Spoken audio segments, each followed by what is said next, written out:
Good afternoon, everyone. Are you still alive? Yun. So, I am Raymond from 𝐒𝐚𝐭𝐞𝐫 Incorporated. Uh, Probably you've known us with the water system, so it's a new idea for you to have us with you. So, thank you for inviting us. I am with Ma'am Michelle and Sir Edmar. Together with them. So, what I will discuss with you right now is smarter water systems for energy efficient buildings and how efficient hot water, cool and pumping system reduce electrical load and operating costs. Next slide.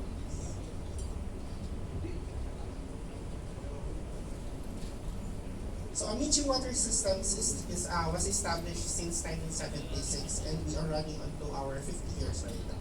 We are known in the industry as a leading distributor and supplier of water heaters, pumps, and pressure tanks, as well as swimming pool and spa equipments. And actually, swimming pool is the largest part of our market. So we are all about moving water, heating and treating water, or just plain enjoying water at all. Next slide. So our product lines include the water heating, pumps and tanks, swimming pool and spa, even for water treatment, plumbing accessories, HVAC, air purification, fire protection, centralized breeze interceptor, and as well as bathroom solutions. So I will discuss just a few insights of our products. So these are the brands that we carry. They are all known in the market, including 𝐒𝐬𝐴OSmith for hot water, Farflux, our OEM brand for heat pumps, as well as other brands like Pentair and Steroid for pump system. So the electrical load problem for traditional water systems are designed to run, not to save. However, right now there are many alternative innovations that reduce the electrical load of our buildings. And water systems are among the largest continuous electrical loads in our buildings. So the challenge is to reduce load, improve efficiency, and protect our infrastructure. So I will show you the 100 hotels which was launched in 2012. Right now we are running up to our 300 hotels supplying the heat pump hot water systems. So if you're familiar with heat pumps, they are the energy efficient water heating solutions that we have mostly for the 5-star hotels in the country.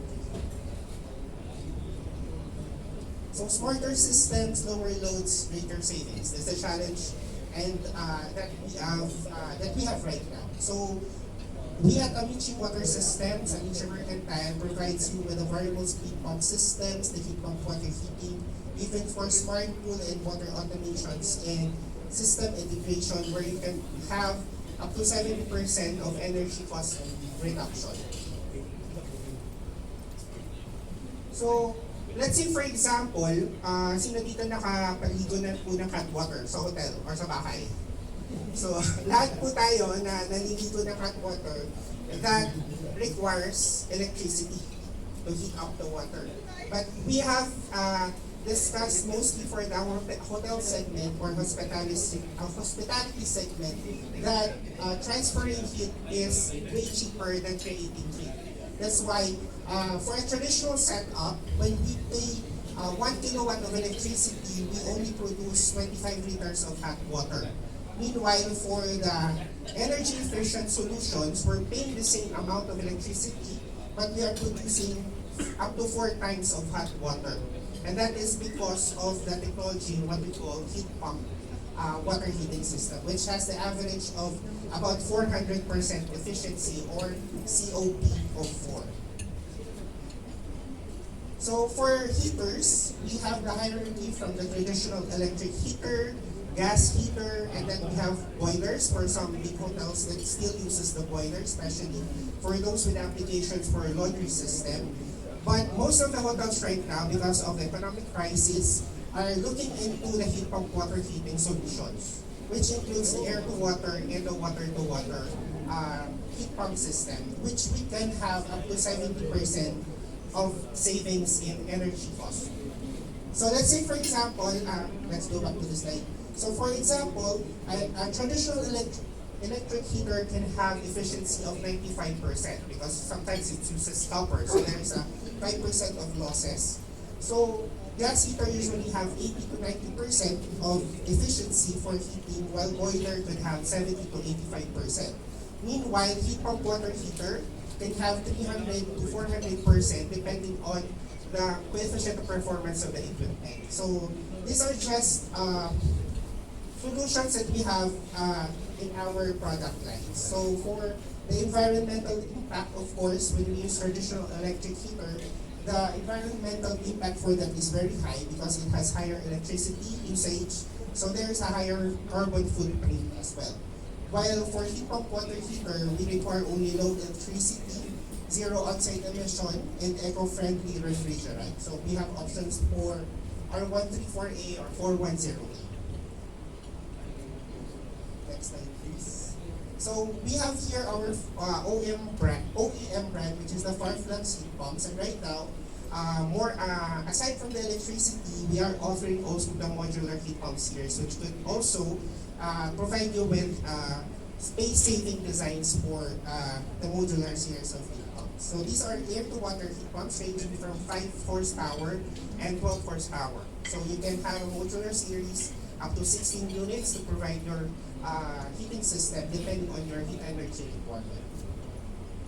We also have this Mammoth, which is the top line series, which are the water-to-water. So this is usually connected to the chilled water return pump, providing you with hot water while providing you with energy reduction also, and better performance for your chilled water return pump. So some of the big hotels that we have here in the Philippines already uses water-to-water heat pump. So if you have questions later, we can answer your questions together with Michelle. So what I will deep dive here is about inverter systems for pool or swimming pool systems. And what I will share with you is an actual case study in the Philippines. So we have this goal to have 50% of energy reduction for your swimming pool system. And with AquaGem, which is the brand that we carry for inverter pool pumps, we have achieved more than what we have targeted, which I will discuss later on. Next slide. So if you're familiar with the plumbing diagram, although we are here as electrical, I'll show you the plumbing plan of a typical setup of swimming pool. And there we have the pump, filter, heaters, and other accessories for the swimming pool.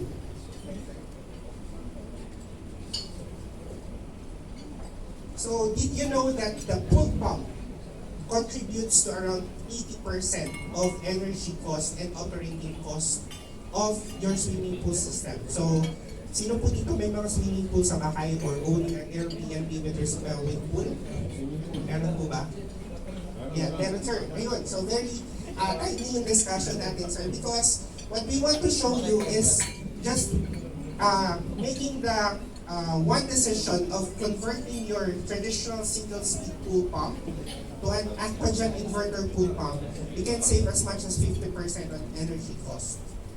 And for those of you who are in the hospitality industry, this is very good idea to have a case study or a proposal also for a capex budget for converting your single-speed pool pumps to inverter pool pumps. So the features of the inverter pool pump right now is running into IT4 efficiency of the motor already. So most of the pumps that we use for single speed runs only at IT2 or IT3. And based on the US and European regulations, no more than 1.5 horsepower of pool pump are allowed to be manufactured na hindi po inverter or variable speed yung pool pump. So wala na pong pumps sa US or Europe na more than 1.5 horsepower na hindi DFT. So probably yung industry natin, of course, sa Pilipinas, medyo late tayo mag-adapt lagi, di ba? But right now, with a fierce competition, pumasok na po tayo dun sa industry of inverter system, even for pool pumps. So you can see yung flow chart ng current amperage nung pool pump natin, comparing the Invert Pro, which is the inverter pool pump and the single speed pool pump. Typically for single speed or fixed speed pump is may burst ng electrical load agad. But with inverter system, very smooth siya. So kanina may nag-discuss po about VFD.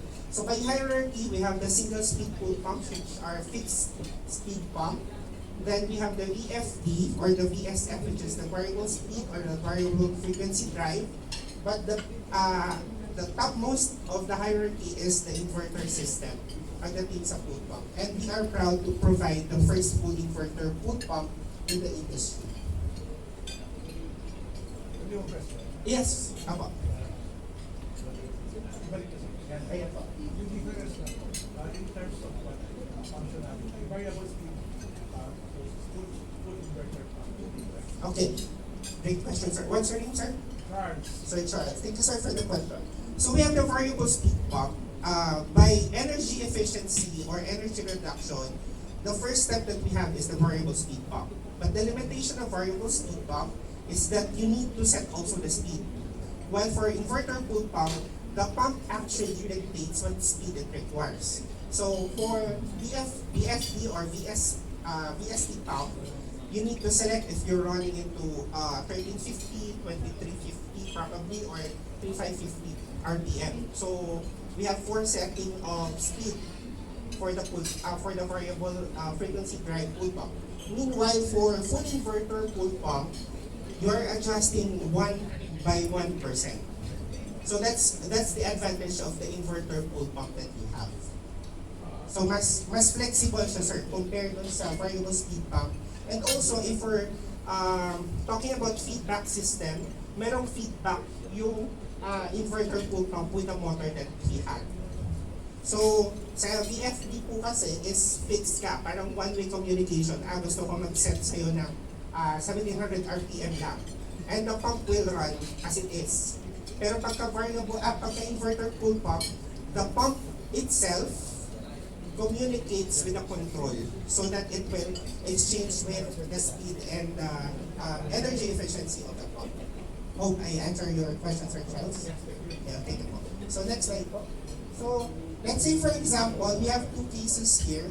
One is reducing the flow rate by 2.5 times, given that we have the same pool volume of 50 cubic meter.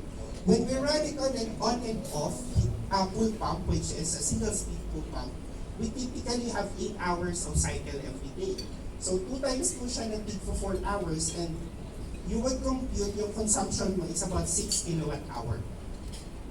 But with inverter pool pump, yung 1.5 kilowatt is actually 2 horsepower, iba po sa pool pump. But with IP25, that's equivalent to 1.5 HP lang na inverter pool pump comparing 2 HP na traditional single speed pool pump. It can deliver the same flow rate but with a longer time and a lesser consumption. So dito, nirun po natin siya 2 times, but instead of 4 hours, we run it for 10 hours a day. And you would only consume about 0.1 kilowatt or 100 watts compared to 1,500 watts. So you reduce or you save 6 times the energy for the same output of water. So we have also the case 2, which is reducing the power consumption with the same filtration time over 24 hours. Kasi meron mga setup sa hotel na 24 hours running po yung ating pool pump. So we have the same pump which is running for 24 hours. So that would consume 36 kilowatt hour. But using the inverter pump, setting it at the very minimal speed, consuming 0.1 kilowatt hour for 24 hours, you only consume 2.4 kilowatt hour. So that is about 15 times of energy saving. So of course, this is a theoretical study. But what I will show you is the actual case study that we have conducted in one of, let's say, oldest condominium in the country. So to give you feedback, we have tapped the MCI Homes, which is one of the top developers of condominium in the Philippines. And of course, alam niyo naman, pag condominium, binibenta nila yung pool system as part of the amenity. So what they have here is 2 sets of single speed na 2 horsepower pool pump which have been installed since 2014. So you imagine a 12-year-old pool pump running right now, it's inefficient na.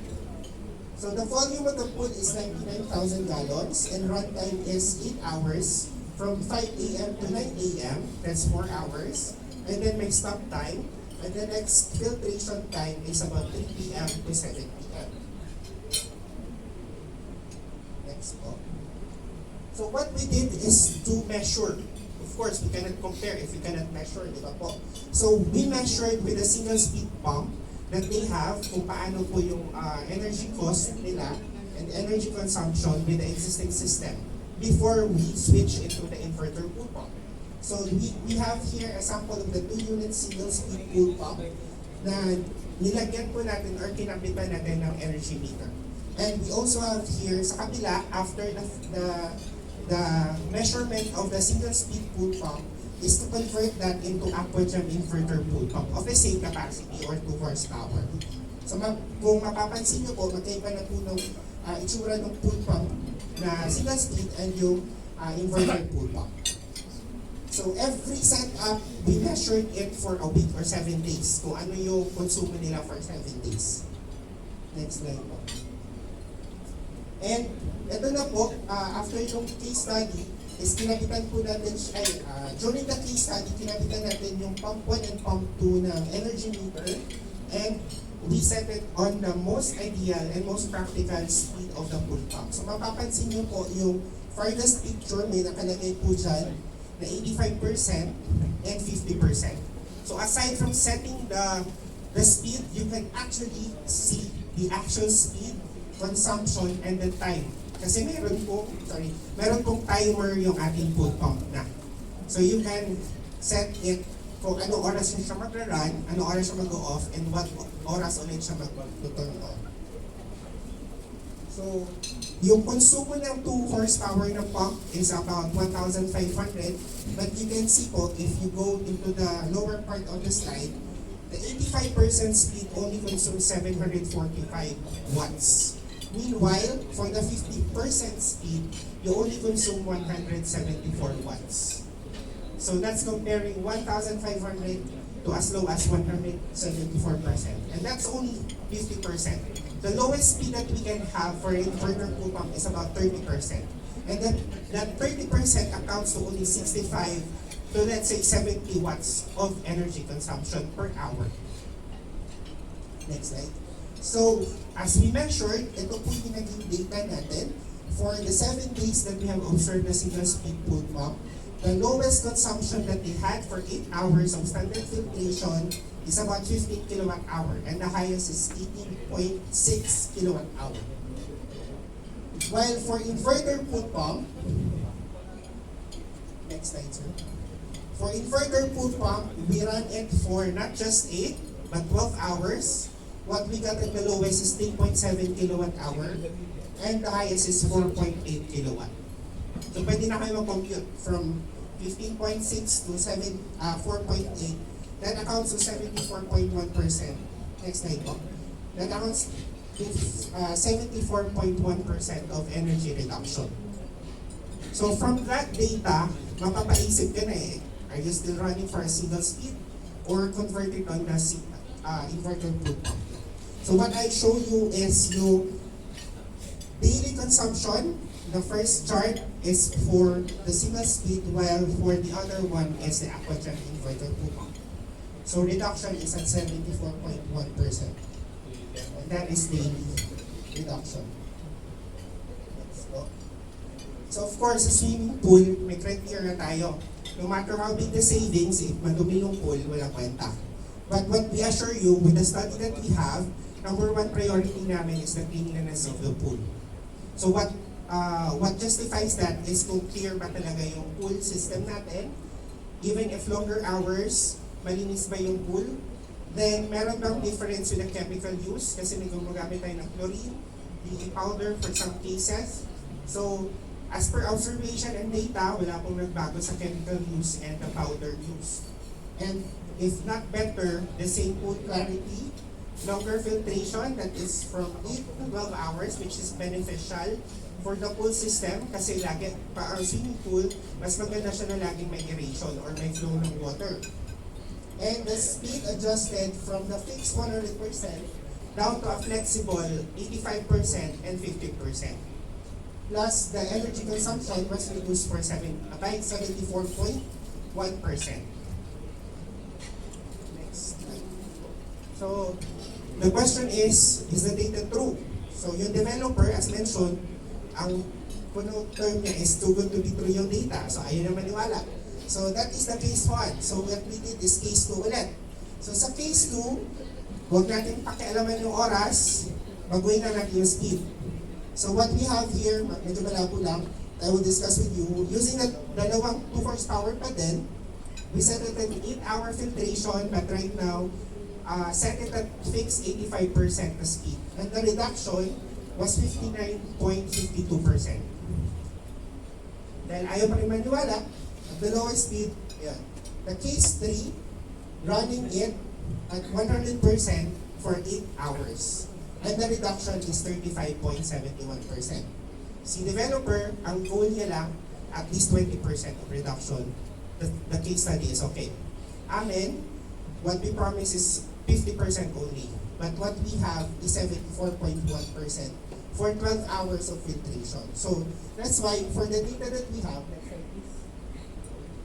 the ROI is 69.37% or roughly 1.44 years lang, bawig mo na yung investment mo with the inverter pool pump.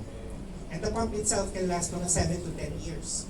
So you're running on income na when you're using the inverter pool pump, comparing yung sa traditional pool pump that we have.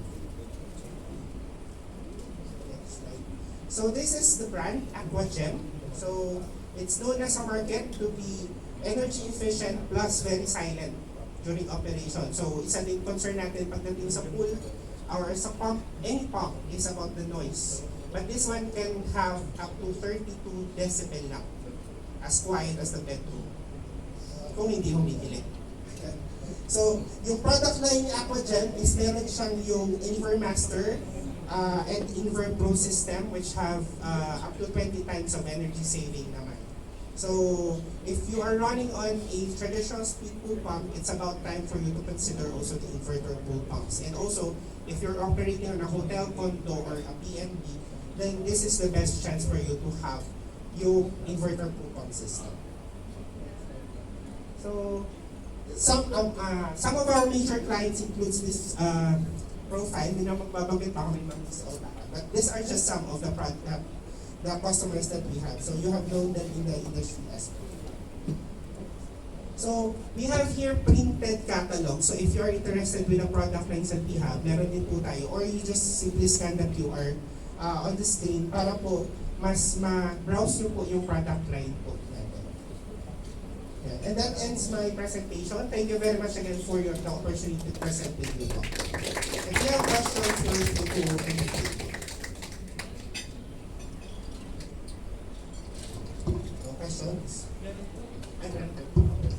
Hello sir, meron lang po tayong question from online participants. Do you also offer heat pump inverter type on pools? Okay, good question. So, nag-focus lang po tayo sa pool pumps right now, but we also have inverter heat pumps. And also, kasama po sa inverter product lines natin is the inverter salt chlorinator for a chemical-free sanitation ng pool system natin, and also yung inverter pool pumps natin. So, kapag nagpapainit or sino yung gustong naka-experience ng heated pool dito sa atin? Mostly, aminin natin, mostly as we age, di ba? Mas gusto natin to warm yung water natin. But it requires also electricity. So, kanina nabanggit ko yung heat pump for the shower ng hotel, but this can also be applicable na po sa industry natin sa pool system. So aside from electric, gas, meron din po tayong heat pump system. It requires only a space or ventilation, but you can also have the energy reduction comparing with sa traditional electric heater pagdating sa inverter pool heat pump system. And what we have here in the market is meron tayong, let's say, conventional na heat pumps which are fixed COP. So ang market natin can have COP of 5 to 8.0. Pagdating sa inverter, as we are proud distributor of the Fairland naman yung brand, it can have a COP of up to 15 times. So yung heat pumps natin, I will to show lang dito, pasensya na. But you can have the consumption of the pool heating at the very minimal consumption kapag tuloy-tuloy yung pagpapainit natin sa pool. Kasi ang typical na setup ng pool heating natin is sinasabay natin siya sa pag-run ng pool pump. And we're limited with the pool pump runtime because magkastos nga yung pagpapaandar ng pool pump. But integrating yung inverter pump, pool pump, and inverter heat pump, you can adjust the speed ng pool pump for a longer heating time ng pool, mas na-maintain mo yung heat ng pool natin on a longer time and lesser cost. Kasi wala ka nang kinoconsider na full speed ng pool pump. But for us to provide you with the exact model that you need para dun sa heat pump, we need to determine lang yung volume of the pool plus yung surface area of the pool that you have para po makonsider natin kung ano yung economical for you na model and also the budget itself. Okay, sir. Ako naman, sir, yung may tanong Sige. because I'm working with hotel Yes. right now. So, your product is very interesting for me because of energy saving. If I may ask, is it equipped with SVRS system or the safety vacuum release system? Valve, sorry.